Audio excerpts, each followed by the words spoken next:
প্রতি বছর আমাদের বাংলাদেশ থেকে হাজারো বেকার যুবক কাজের সন্ধানে সৌদি আরব, কাতার, দুবাই এসব উন্নত দেশে যায় শ্রমিক হিসেবে কাজ করার জন্য, যাদেরকে আমরা বলে থাকি প্রবাসী। তাদের প্রত্যেকের মনে স্বপ্ন থাকে তারা বিদেশে গিয়ে ভালো টাকা রোজগার করবে এবং নিজেকে এবং নিজের ফ্যামিলিকে সুখে রাখবে। কিন্তু আপনি হয়তোবা জানেন, এই প্রবাসী ভাইদের জীবনে হাতে গড়া কয়েকজনের ভাগ্য পরিবর্তন হলেও বাকিদের ভাগ্যে নেমে আসে নির্মম নির্যাতন এবং অত্যাচার। এই সহিংসতা ও নির্যাতনের শিকার হয়ে তখন তারা আকাশের দিকে তাকিয়ে বলে, হয়তোবা আমরা দেশে থাকলে এর থেকেও ভালোভাবে জীবন কাটাতে পারতাম। ঠিক এমন এক কাহিনী নিয়ে 2024 সালে তৈরি হয়েছিল দ্য গড লাইফ মুভিটি, যেখানে দেখানো হয়েছে আকাশ সমান স্বপ্ন নিয়ে দুইজন সরল সোজা বন্ধু বিদেশে পাড়ি জমায়, কিন্তু তাদের ভাগ্যে জুটেছিল বিদেশিদের নির্মম অত্যাচার এবং দুঃখ কষ্ট। এই দুঃখের কারণে তাদের জীবনটা হয়ে গিয়েছিল একটা ছাগলের মতো, যে কারণে এই মুভিটির নাম রাখা হয়েছিল দ্য গড লাইফ। এই মুভিটার প্রতিটা সিন আপনার ভিতর থেকে জাগিয়ে তুলবে এবং আপনার মনে যদি বিদেশে যাওয়ার স্বপ্ন থেকে থাকে তাহলে আপনাকে দ্বিতীয়বার ভাবতে বাধ্য করবে। চলুন তাহলে এই অসাধারণ সিনেমাটি উপভোগ করা যাক। এই ছেলেটার নাম নজিব আর তার বন্ধুর নাম হাকিম। তারা দুই বন্ধু মিলে ভাগ্য পরিবর্তন করার জন্য সৌদি আরবে এসেছে। সৌদি আরবে আসার পর তাদের প্রথম যে সমস্যাটা দেখা দেয়, তারা কোনোভাবে আরবি বুঝতে পারছে না। হাকিম কোনো মতে ইংরেজি বুঝতে পারলেও সেটা খুবই যথেষ্ট ছিল না। আসলে তারা ইন্ডিয়া থেকে একটি দালাল চক্রের মাধ্যমে খুব অল্প টাকায় সৌদি আরবে চলে আসে এবং তাদেরকে বলে দেওয়া হয় তারা এয়ারপোর্টে পৌঁছালে তাদের কোম্পানির লোক সেখান থেকে তাদেরকে নিয়ে যাবে। অনেকক্ষণ অপেক্ষা করার পর তাদেরকে কেউ নিতে আসে না। ভাগ্যক্রমে ওই এয়ারপোর্টে একটা বাঙালি সিকিউরিটি গার্ড থাকতো।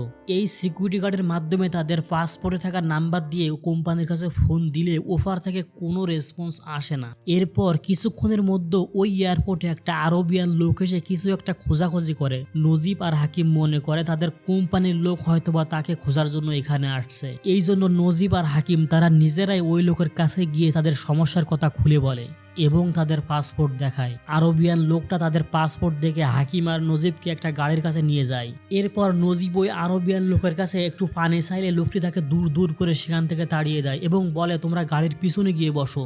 নজিব আর হাকিম মনে করে হয়তোবা তারা তার ভাষা বুঝতে পারেনি, এই জন্য এরকম করছে। এরপর তারা দুজন গাড়ি করে যাচ্ছিল। আলোকসজ্জা শহর দেখে তাদের দুজনের মন আনন্দে ভরে ওঠে, কিন্তু তারা তো জানে না এরপর তাদের জীবনে নেমে আসবে নারকীয় নির্যাতন। গাড়ি চলতে চলতে যখন শহর পার হয়ে মরুভূমির দিকে চলে যায়, তখন ঠান্ডা বাতাসে তাদের দুজনের অবস্থা খুবই খারাপ হয়ে যায়। অবশেষে 6 ঘন্টা গাড়ি চালানোর পর গাড়িটি একটা মরুভূমির মাঝখানে এসে থামে। সেখানে গাড়ি থামানোর পর নজিব এবং হাকিমের মনে সন্দেহের দানা বাঁধতে শুরু করে। তারা এই আরবিয়ান লোকের কথা বুঝতে না পেরে তাকে কাফিল কাফিল বলে ডাকতে শুরু করে। আসলে কাফিল মানে হচ্ছে মালিক। কাফিল শব্দটি আরবি। আসলে সৌদি আরবে মালিকদেরকে কাফিল বলা হয়।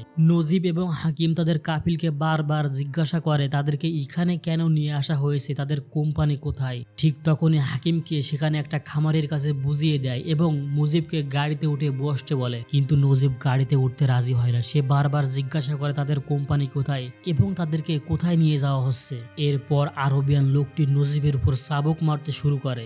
নজিব তাদের কথা বুঝতে না পেরে হাকিমকে সেখানে রেখে গাড়িতে উঠে বসে পড়ে। এরপর তাকে 40 কিলোমিটার দূরে অন্য একটা খামারের কাছে বুঝিয়ে দিয়ে সেখান থেকে লোকটা চলে যায়। নজিব যেহেতু তাদের কথা এখনো বুঝতে পারেনি, সেহেতু নজিব এখনো আশাবাদী যে তাদের কোম্পানির কাছে সে ফিরে যেতে পারবে। কিন্তু আপনি আর আমি তো ঠিকই বুঝতে পারছি এখানে নজিব আর হাকিমকে ঠিকই ফাঁসানো হয়েছে। সৌভাগ্যক্রমে নজিব সেখানে একটা ভারতীয় বৃদ্ধ লোককে খুঁজে পায়, কিন্তু কপালটা এতটাই খারাপ যে ওই বৃদ্ধ লোকটি ইন্ডিয়ান, কিন্তু সে হিন্দি ছাড়া কিছুই বোঝে না। এদিকে নজিবও বাংলা ছাড়া কিছুই বোঝে না। নজিব বৃদ্ধ লোকটিকে তার ইশারার মাধ্যমে পানির কথা জিজ্ঞাসা করে। লোকটি তাকে সামনে থাকা একটা ট্যাঙ্কি দেখিয়ে দেয়। নজিব ওই ট্যাঙ্কি থেকে মন ভরে পানি খায়। হঠাৎ করে তার সামনে একটা উট চলে আসে। নজিব উট দেখে ভয় পেয়ে যায়, কারণ নজিব এর আগে কখনো উট দেখেনি। এরপর নজিব ক্লান্ত শরীর নিয়ে ওই বৃদ্ধ ভারতীয় লোকের কাছে গিয়ে শুয়ে পড়ে আর ভাবতে থাকে তার বাড়ির কথা। নজিব কল্পনা করে সেই গ্রামে কি সুন্দরভাবে জীবন যাপন করত। এখন সে এই মরুভূমিতে সম্পূর্ণ একা। আসলে নজিব গ্রামের বড় ভাইয়ের মাধ্যমে একটা দালালের সাথে পরিচয় হয়। নজিব সেই দালালকে তার জমানোর সমস্ত টাকা দিয়ে বিদেশে আসে। আর এই যে মহিলাটিকে দেখছেন, এটা হচ্ছে নজিবের বউ, যে কিনা 3 মাসের অন্তঃসত্ত্বা। এটা ভাবতে ভাবতে হঠাৎ করে নজিবের পিছনে এসে কে যেন লাথি মারে। নজিব ঘাড় ফিরিয়ে বুঝতে পারে এটা এই খামারের মালিক। সকাল হয়ে গেলে নজিব সেখানে দেখতে পায় অনেকগুলো ছাগল এবং ওই বৃদ্ধ লোকটি ছাগলের দুধ দহন করছে। তখন বৃদ্ধ লোকটি নজিবকে তার কাছে ডাকে। বৃদ্ধ লোকটি দহনকৃত দুধের পাত্রটি নজিবের কাছে দিয়ে বলে, এই দুধটুকু ভিতরে মালিকের কাছে দিয়ে এসো। কিন্তু নজিব তো হিন্দি বোঝে না, সে মনে করছে এই দুধটুকু তাকে খেতে বলছে, এই জন্য নজিব সেই দুধটুকু খেয়ে ফেলে। তখন বৃদ্ধ লোকটি নজিবকে অনেক গালাগালি করতে থাকে। বৃদ্ধ লোকটি নজিবকে পুনরায় বলে দুধটুকু ভিতরে খামারের কাছে দিয়ে আসছে। তখন নজিব দুধটুকু নিয়ে খামারের কাছে যায়। খামারের মালিক দুধ খাওয়ার পর নজিব ওই খামারের মালিকের পায়ে ধরে বলে তাকে যেন এখান থেকে ছেড়ে দেয়, কিন্তু লোকটি তাকে দূর দূর করে সেখান থেকে তাড়িয়ে দেয়। এর কিছুক্ষণ পর আগের দিনের সেই লোকটি গাড়ি করে এই খামারে চলে আসে। নজিব তাকেও বোঝায় যে আমি গ্রামের সবকিছু বিক্রি করে এখানে এসেছি, এই আমার পাসপোর্ট দেখো, আমার কোম্পানির নাম এখানে দেওয়া আছে। নজিব যখন পাসপোর্ট দেখাতে যায় তখন তার কাছ থেকে পাসপোর্ট নিয়ে ছিঁড়ে ফেলা হয়। নজিব ভালোভাবে বুঝতে পারে সে এখানে খুব বাজেভাবে ফেসে গিয়েছে। এরপর এই দুই আরবিয়ান লোক শিবিরে বসে রুটি খেতে থাকে এবং তার একটু দূরে নজিব বসেছিল। তারা রুটি খাওয়ার সময় নজিবকে কাছে ডাকে এবং বলে তুমি এই রুটিটি খাও। কিন্তু এই রুটিটি এত পরিমাণ শক্ত ছিল যে মানুষের পক্ষে খাওয়া সম্ভব না। নজিব 2 দিন ধরে কিছু খায়নি, তাই সে কষ্ট করে হলেও এই রুটি খেতে থাকে এবং এই দুই আরবিয়ান লোক তাদের ভাষায় নজিবকে বোঝাতে থাকে তুমি এখান থেকে আর কোনো দিনও বের হতে পারবা না এবং তোমাকে সারা জীবন এখানেই থাকতে হবে। এরপর নজিব ভাবতে থাকে তার কাছে গ্রামে টাকা না থাকলেও সে গ্রামে অনেক সুখে ছিল, তার পাশে তার পরিবার ছিল, কিন্তু সে বিদেশে এসে তার জীবনটা এখন ছাগলের মতো হয়ে গেছে। এরপর নজিব ওই বৃদ্ধ লোকটিকে জিজ্ঞাসা করে এখান থেকে বের হওয়ার সব থেকে সহজ পথ কোনটি। তখন ওই বৃদ্ধ লোকটি নজিবকে বলে এখান থেকে সব থেকে কাছে যে মেইন রোডটি আছে সেখানে যেতে হলে 140 কিলোমিটার পথ পাড়ি দিতে হবে, সেটা এই মরুভূমির উত্তপ্ত রোদের মাঝে কোনোভাবেই সম্ভব না। এই কথা শুনে নজিব হতাশ হয়ে যায়। এরপর সকাল হলে নজিব প্রকৃতর ডাকে সাড়া দেওয়ার জন্য টয়লেট করতে বসে। এরপর সেই বৃদ্ধ লোকটি নজিবের গায়ে একটা লাথি মারে। এরপর নজিব পানি খরচ করার জন্য যে পানিটুকু আনছিল সেটা ওই বৃদ্ধ লোকটি নজিবের কাছ থেকে কেড়ে নেয়, কারণ এখানে স্বর্ণের থেকেও পানির দাম অনেক বেশি। বৃদ্ধ লোকটি বলে তুমি এখানে বালি দিয়ে পরিষ্কার হও। তার একটু পরে শহর থেকে একটা ড্রাইভার পানি নিয়ে আসে তাদের ট্যাঙ্কি ভরে দেওয়ার জন্য। নজিব বুদ্ধি করে ওই ড্রাইভারকে বলে তাকে যেন এখান থেকে একটু শহরে পৌঁছাই দেয়। এই ব্যাপারটা আরবিয়ান লোকটা দেখতে পায় এবং সে তার মাথা থেকে চাবুক খুলে নজিবকে আঘাত করতে থাকে। একটা সময় নজিব চাবুকটা ধরে বসে, ঠিক তখনই আরবিয়ান লোকটা ভিতর থেকে গিয়ে একটা বন্দুক বের করে আনে। ওই বন্দুকটা দিয়ে মুজিবের মাথায় আঘাত করে এবং নজিব সেখানে পড়ে যায়। নজিব তার মাথায় ভালোই ব্যথা পায়। এরপর সন্ধ্যায় নজিব বাহিরে এসে কাঁদতে থাকে। আবারও তার গ্রামের কথা মনে পড়ে যায়, কত ভালোই না ছিল তাদের জীবন। নজিব তার বউয়ের সাথে কাটানোর সময়গুলো মনে করতে থাকে। এই বিশাল মরুভূমির মাঝে মুজিবের ভাষা বোঝার মতো আর কোনো লোক নাই। আজ কয়েকদিন হয়ে গেল নজিব গ্রাম ছেড়ে বিদেশে আসছে, কিন্তু সে বাড়ি একটা ফোন করতেও পারেনি। এই বিষয়টা দূর থেকে ওই বৃদ্ধ লোকটি দেখতে পায়, কিন্তু বৃদ্ধ লোকটির কিছু করার ছিল না, কারণ সেও নজিবের মতো এখানে পড়ে আছে আর এখনো পর্যন্ত সে এখান থেকে বের হতে পারেনি। একদিন সকালে নজিব দেখে ওই আরবিয়ান লোকটা নজিবকে ডাকছে এবং ওই আরবিয়ান লোকটা নজিবকে বলতে থাকে আজ থেকে এই সমস্ত ঘোড়াগুলি তোমাকেই দেখতে হবে। নজিব আরবিয়ান লোকটাকে জিজ্ঞাসা করে ওই বৃদ্ধ লোকটি কোথায়, কিন্তু আরবিয়ান লোকটা কোনো উত্তর না দিয়ে নজিবকে ভেড়া চড়ানোর সব দায়িত্ব বুঝিয়ে দেয়। নজিব কোনোভাবেই ভেড়ার দুধ দহন করতে পারছিল না। প্রথমবার দুধ দহন করার সময় সে ভেড়ার কাছে লাথি খায়। এরপর এই কাফিল নজিবকে খুব ভালোভাবে দুধ দহন করা বুঝিয়ে দেয়। একটা সময় ভেড়াগুলো নিয়ন্ত্রণ হারিয়ে নজিবের উপর হামলা করে এবং সজোরে নজিবের মাথায় আঘাত করে। এটা দেখে আরবিয়ান লোকটা বন্দুকের গুলি দিয়ে ভেড়াগুলিকে নিয়ন্ত্রণ করে। এভাবেই আস্তে আস্তে নজিব সমস্ত কাজ বুঝে যায় এবং সে ভেড়াগুলিকে নিয়ন্ত্রণ করাও শিখে যায়। এই মরুভূমির মাঝে নজিব কোনোভাবেই থাকতে পারছিল না, কারণ দিনের বেলায় প্রচন্ড তাপ আর রাত হলে প্রচন্ড ঠান্ডা। নজিব কোনোভাবেই নিজেকে মানিয়ে নিতে পারছিল না। তার মানসিক অবস্থা দিন দিন খারাপ হতে থাকে। এছাড়াও সে বিদেশে আসার পর থেকে বাড়িতে কোনোভাবেই যোগাযোগ করতে পারেনি।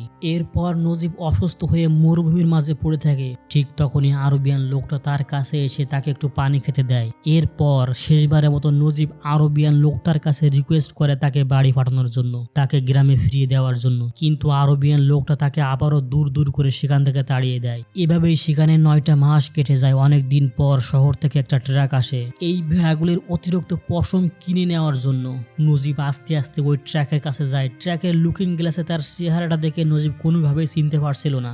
নজিবের চেহারাটা এখন জঙ্গলি জানোয়ারের মতো হয়ে গেছে। ঠিক তখনই আরবিয়ান লোকটা ওই লুকিং গ্লাস ভেঙে ফেলে এবং নজিবকে আবারও ধমক দিতে থাকে। আর ভেঙে যাওয়া আয়নার কিছু অংশ নজিব তার সঙ্গে করে নেয় এবং ওই আয়নার ভাঙ্গা অংশ দিয়ে নজিব তার দাড়ি কাটতে থাকে, কিন্তু কোনোভাবে সে তার দাড়ি কাটতে পারছিল না। এই মরুভূমির মাঝে তার দুঃখ দেখার কোনো লোক নাই। এই জন্য নজিব সেখানে একটা ভুল সিদ্ধান্ত নেয়। সে আত্মহত্যা করবে। এই জন্য সে একটা উঁচু পাহাড়ে যায়। সেখানে গিয়ে দেখে নিচে কিছু শকুন কিছু একটা ছিঁড়ে খাচ্ছিল। নজিবের একটু সন্দেহ হয়। নজিব সেখানে যায় এবং গিয়ে দেখে এখানে আর কেউ না, ওই সেই ভারতীয় বৃদ্ধ লোকটির লাশ। বাতাসের কারণে এক সময় বালি উড়ে মৃত লাশটি বের হয়ে আসে। এরপর নজিব আবারও ভাবতে থাকে তার গ্রামের কথা। এতদিনে হয়তোবা তার সন্তান পৃথিবীর আলো দেখে ফেলেছে, কিন্তু বাবা হয়ে নজিব তার কোনো দায়িত্ব পালন করতে পারেনি। এই জন্য নজিব নির্দিষ্টটা দিকে সবকিছু ফেলে মরুভূমি ছেড়ে পালাতে থাকে। সে এই জীবন থেকে মুক্তি পাওয়ার জন্য দৌড়াইয়ে পালাতে থাকে। কিন্তু কপাল এতটা খারাপ যে ওই আরবিয়ান লোকটা নজিবকে দেখে ফেলে এবং নজিবের পায়ে সরাসরি গুলি করে দেয় এবং নজিব মাটিতে পড়ে যায় এবং লোকটি বন্দুক দিয়ে নজিবের উপর নির্মমভাবে নির্যাতন করে এবং তাকে নিয়ে এসে খামারে বেঁধে রাখে। এরপর নজিব ব্যথার যন্ত্রণায় কাতরাতে থাকে এবং তার প্রচন্ড পানির তৃষ্ণা পায়। এই জন্য নজিব হামাগুড় দিয়ে তার পাশে থাকা ভেড়ার রাখা পানিতে মুখ চুবিয়ে পানি খেতে থাকে। এভাবেই কেটে যায় আরো 6টা মাস। একদিন হঠাৎ করে মরুভূমির মাঝখানে বৃষ্টি শুরু হয়ে যায়।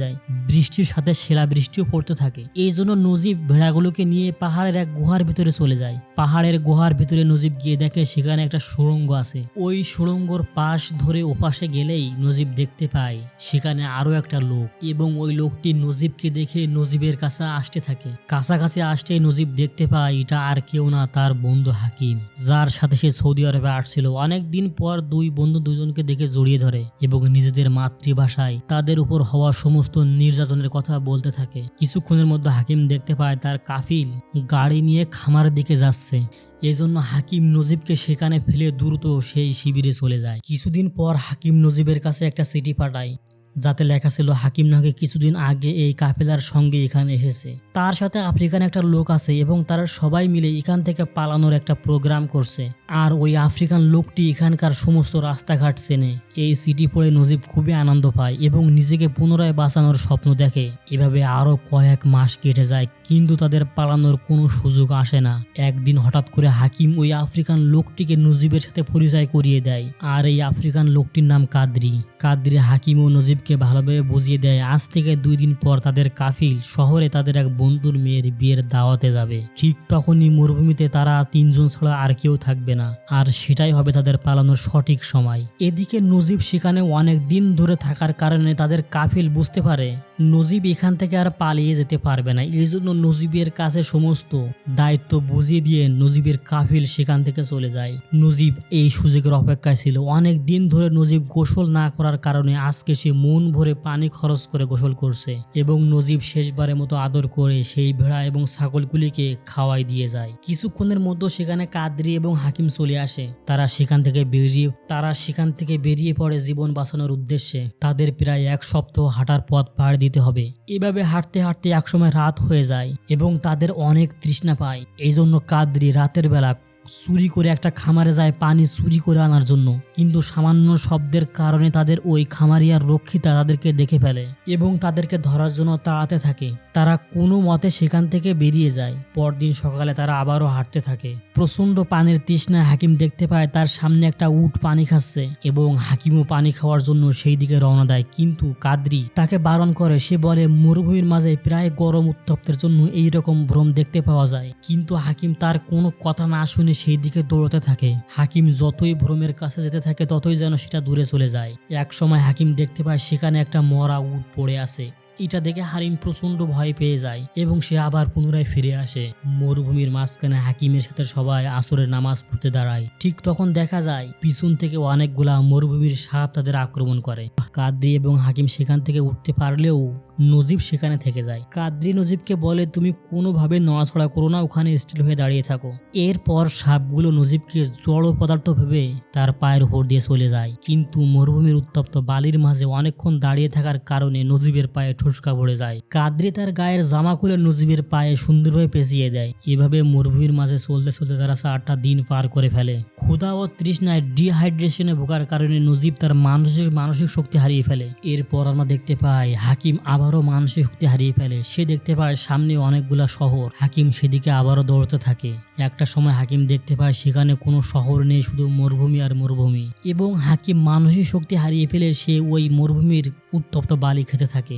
মরুভূমির উত্তপ্ত বালি খাওয়ার কারণে হাকিম সেখানেই মারা যায়। হাকিমের লাশ সেখানে রেখে নজিব এবং কাদরি আবারও সামনে এগোতে থাকে। কিছু দূর যাওয়ার পর নজিব আবারও অসুস্থ হয়ে যায় এবং হঠাৎ করে তাদের সামনে একটা পানির কুয়া পড়ে। সেখান থেকে নজিব এবং কাদরি মন ভরে পানি খায় এবং তারা আবারও চলতে শুরু করে। একটা সময় নজিব খুবই অসুস্থ হয়ে যায় এবং নজিবকে রেখে কাদরি সেখান থেকে চলে যায়। এভাবেই নজিব হাঁটতে হাঁটতে একসময় শহরের রাস্তায় এসে পৌঁছায়, কিন্তু তার ভাষা কেউ বুঝতে পারে না, যে কারণে তাকে কেউ গাড়িতে তোলে না। এভাবে সেখানে আরেকটা রাত কেটে যায়। পরের দিন সকালে নজিবকে একটা লোক গাড়িতে করে নিয়ে শহরে ছেড়ে দেয়।